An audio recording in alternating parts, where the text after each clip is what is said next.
Magbabalit ako. Buti may ganito na, oh. Hindi kasi ako marunong magbalot ng mga books, eh. Kaya bumili na lang ako nitong pambalot. Pero tignan mo, ang hirap niya. Sabi kasi doon, dapat talaga dahan-dahan ka kasi madikit na siya, hindi mo na siya matatanggal.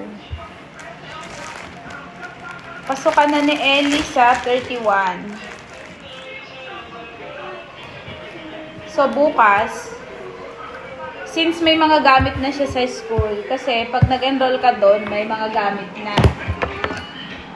May shoes, may bags na nakasama. Pare-pareha sila. Uniform ang mga gamit. Pare-parehas. Sabi ko, bakit po pare-parehas? Kasi one time daw,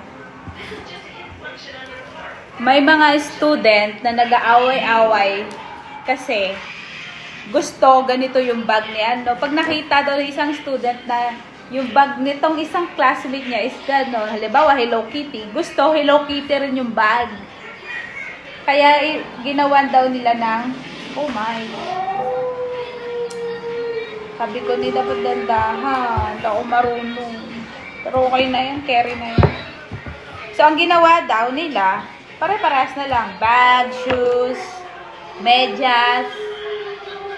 Pero yung black shoes, ikaw na bibili. Yung PE shoes yung parehas, pati yung mga bag nila. Tapos may mga gamit na rin. Pero bibilang ako pa rin ng ibang gamit si Ellie siguro. Kasi yung crayons nila is 6 pieces lang. Bibili ako si Ellie ng ano. May mga bibilin pa rin akong gamit niya. Sana nagbigay man lang sila ng ano, no? List. Kung anong bibilin. Pero wala silang binigay. Siguro yun lang nga yung gamit na yun. Yung mga binigay nila. Eh, pero ano kung mami, char.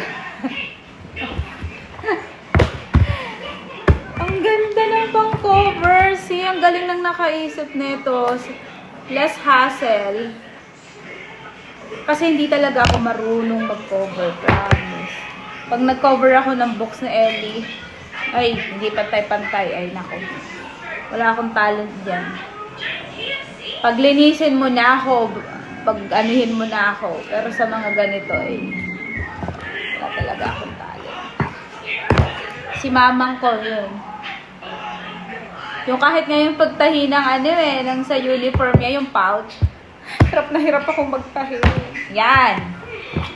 Ano kasing pinagagawa mo? Pinag-aaral. Diba? Pinag-aaralan yung paano magtahi nun. Oh, hate na hate ko yun. Ano bang subject yun dati? Kalimutan ko anong subject. Sa GMRC ba? Hindi, GMRC is good. Ano yun? Good mo. Sa ano yun? Ano? Saan ba yun? Nakalimutan ko ang subject yun. Yung tinuturoan kayong magtahi. Kalimutan ko. Natahi ko yung mga tas. Ang ganda niya. Ang ganda. Kaya lang hindi pantay dito kasi hindi ako marunong. Ayun nga, yun. Kaya pare-parehas daw yung gamit nila kasi para daw hindi aaway ang mga student. Kaya uniform ang gamit nila sa Montessori. Si Krista sa Montessori din siya nag-aral sa Subic eh. Hindi naman uniform mga gamit doon. Pero sa kanila na lahat, pati yung papers, lahat sa kanila na doon eh. Kaya wala rin kami masyado binili kay Krista no eh. Nag-ano siya na sa Monte. Montessori din yun si Krista. Kasi nga sa kanila na nga. Ayan, ang cute. Haggard na ako. Ayan. May 3 pang kulang si Ellie na books eh. Ano lang to? 1, 2, 5. May 3 pa siyang kulang. Bibigay na lang daw.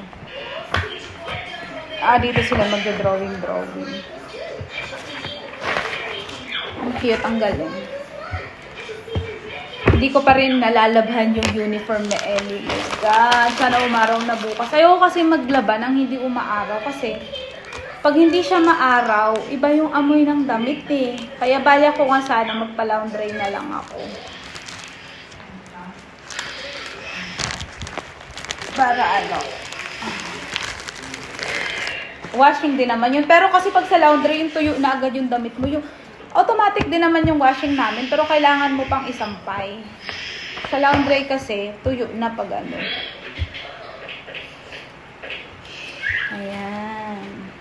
Kaya iniisip ko kung magpapalaundry ako. Ang dami na namin labahan. Diyos ko. Oops. Kailangan maingat ka lang dito kasi madikit na siya. Pag nadikit na siya, hindi na siya. Hindi ba? Easy peasy. Tapos ito.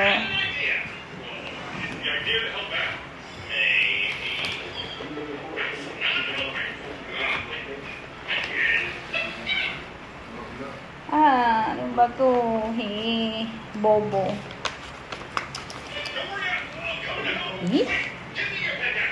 Madikit. Sobrang dikit na niya. Ayun lang. Oh.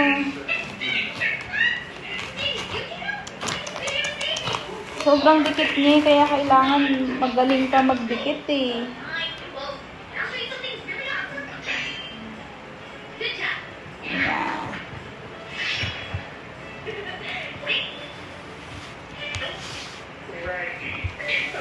Wow! See? Galing. Oh. Tapos umorder pa lang ako sa Shopee ng kabayo. Kasi wala kaming kabayo pag nagpa-plancha. So umorder ako sa Shopee.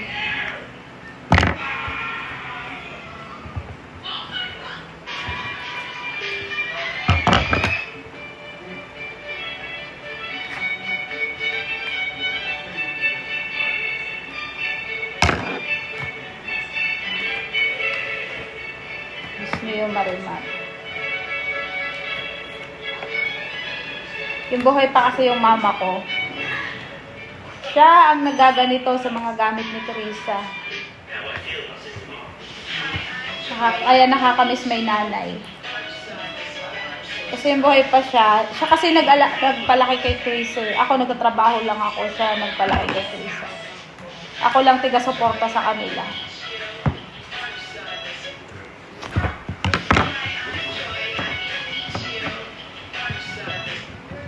So, si mama ko lahat.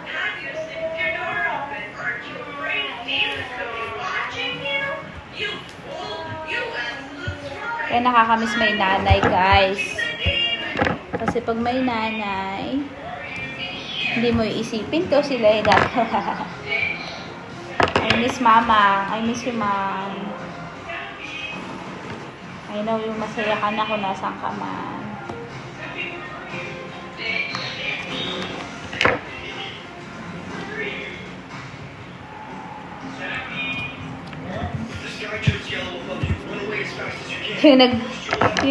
Ano nga ako ng uniform ni Ellie. Iniisip ko si mama. Kasi nga siya ngayon nagtatahi sa amin. Pag may gusto ko ipatahing damit ko, tatahiin niya. Nakakamiss may magulang. Totoo lang. Pag may sakit ka.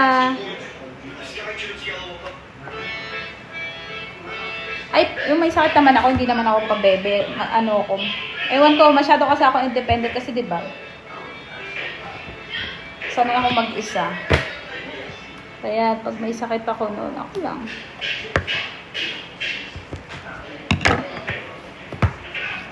Pero I miss her, minsan. Kahit may katulong kami noon, na kumuha katulong. Nagluluto pa rin siya.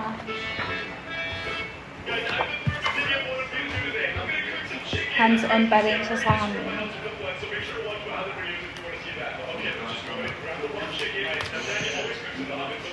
So, my goodness.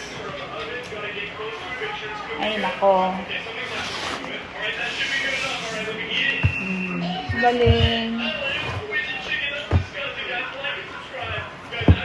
Tapos bukas, dadalhin ko yung sasakyan ko